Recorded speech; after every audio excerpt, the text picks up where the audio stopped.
Hello एस्पिरंट, स्वागत आहे या टीचिंग प्लॅटफॉर्मवरती. आणि आज आपण पाहणार आहोत डिफरन्स काय आहे C3 पाथवेमध्ये आणि C4 पाथवेमध्ये इन अ शॉर्ट टाईम. ठीक आहे, एकदम शॉर्ट व्हिडिओमध्ये आपण स्पेसिफिकली याचा डिफरन्स पाहणार आहोत.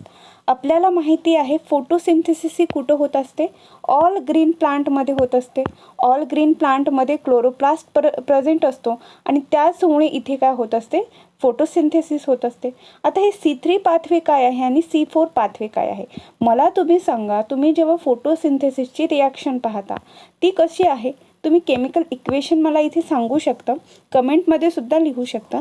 तर त्याचं इक्वेशन आहे, कार्बन डायऑक्साईड यूज होतो, त्यानंतर काय वॉटर मॉलिक्यूल यूज होतात, काही प्रमाणात इथे लाईटची आवश्यकता असते, त्यानंतर हा बाय प्रोडक्ट जो देतो तो C6H12O6 म्हणजेच ग्लुकोज मॉलिक्यूल, त्यानंतर H2O म्हणजेच वॉटर इथे येत नाही आहे, तर इथे लिहूया H2O म्हणजे वॉटर मॉलिक्यूल आणि प्लस O2 म्हणजे ऑक्सिजन मॉलिक्यूल. ही रिॲक्शन कशाची आहे? तर ही फोटोसिंथेसिसची रिॲक्शन आहे. इथे या रिॲक्शनला आपण जेव्हा बॅलन्स करतो तर 6 molecule of carbon dioxide, 12 molecule of water, त्यानंतर इथं 1 मॉलिक्यूल ऑफ ग्लुकोज फॉर्म होतो, 6 मॉलिक्यूल ऑफ वॉटर आणि इथे 6 मॉलिक्यूल ऑफ O2 इथे जनरेट होतं. तर ही कशाची रिॲक्शन आहे? तर ही फोटोसिंथेसिसची रिॲक्शन आहे जी प्लांटमध्ये होते.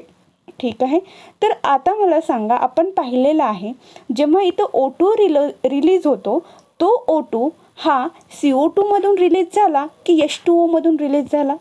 या क्वेश्चनचं आन्सर मी या अगोदर तुम्हाला दिलेलं होतं अगोदरच्या लेक्चरमध्ये.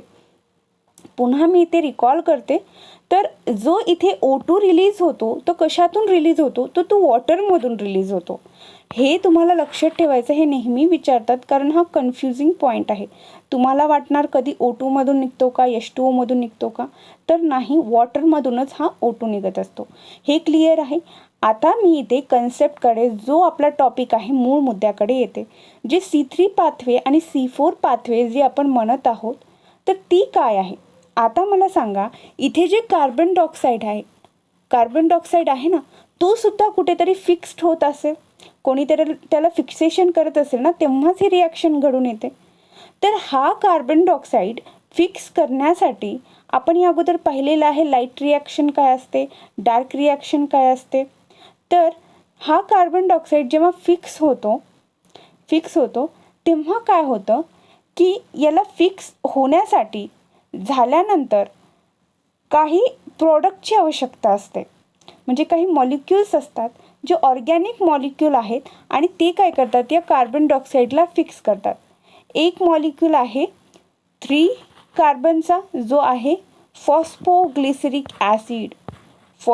मी इथे क्लिअर करते, हे 3 कार्बन कंपाऊंड आहे जो की आहे फॉस्फोग्लिसरिक ॲसिड हा एक कंपाऊंड आहे. त्यानंतर एक 4 कार्बन ऑर्गॅनिक कंपाऊंड आहे हा सुद्धा, पण याच्यामध्ये 4 कार्बन्स आहेत. तो आहे ऑक्झॅलो ॲसिटिक ॲसिड.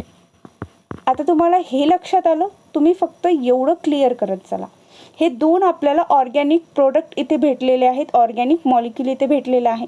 आता हा जो CO2 आहे, जेव्हा हा 3 फॉस्फोग्लिसरिक ॲसिड हा फर्स्ट कंपाऊंड असतो जो CO2 कार्बन डायऑक्साईड फिक्स करतो, तर तेव्हा काय म्हणतात? तर याला C3 पाथवे म्हणतात.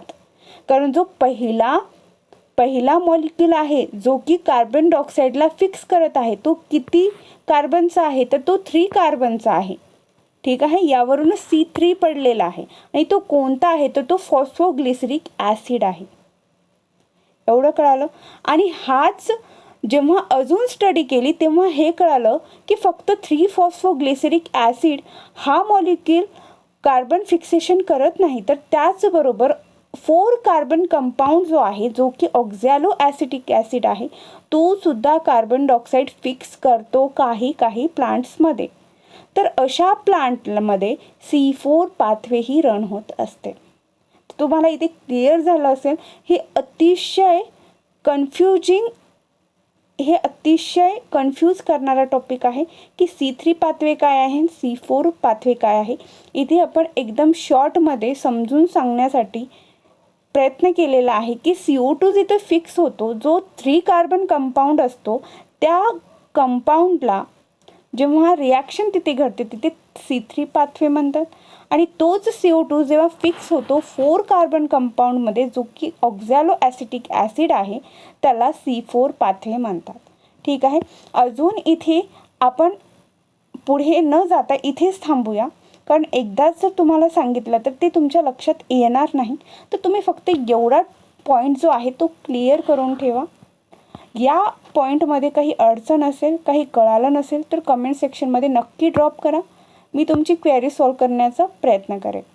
यानंतर तुम्हाला कोणतं लेक्चर व्हिडिओ हवं आहे ते सुद्धा कमेंट सेक्शनमध्ये लिहा.